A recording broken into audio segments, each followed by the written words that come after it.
What's common between Shahid Kapoor, William Shakespeare and Supreme Court of India? I think it seems to be Romeo these days.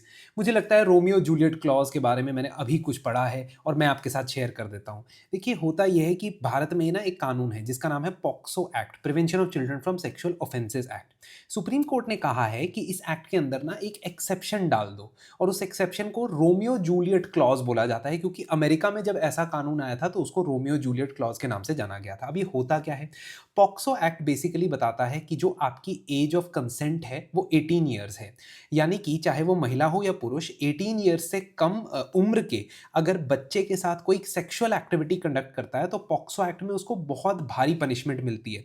अब अक्सर इसमें ऐसा होता है कि दो कंसेंटिंग एडोलेसेंट उम्र के लोग, मान लीजिए कि 17-18 ईयर्स के या 16-17 ईयर्स के लड़का लड़की आपस में अगर सेक्सुअल एक्टिविटी कंडक्ट करते हैं तो उसे उनके परिवार वाले रोकने के लिए इस पॉक्सो का इस्तेमाल करते हैं। इस कानून का ज़्यादातर इस्तेमाल लड़के की फैमिली के अगेंस्ट होता है या लड़के के अगेंस्ट होता है। ऐसा देखा गया है कि लड़की की उम्र को मिस रिप्रेजेंट करने की बहुत सारे केसेस में कोशिश की जाती है, और जो इन रिलेशनशिप्स के अपोजिशन में होती हैं फैमिलीज, वो इसका दुरुपयोग करती है, मिसयूज करती हैं।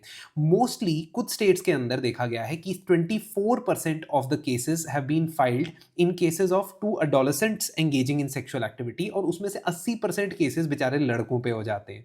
तो कहा जा रहा है सुप्रीम कोर्ट के द्वारा कि इसका मिसयूज हो रहा है इस कानून का, और सरकार को एक एक्सेप्शन ड्रॉ कर लेना चाहिए।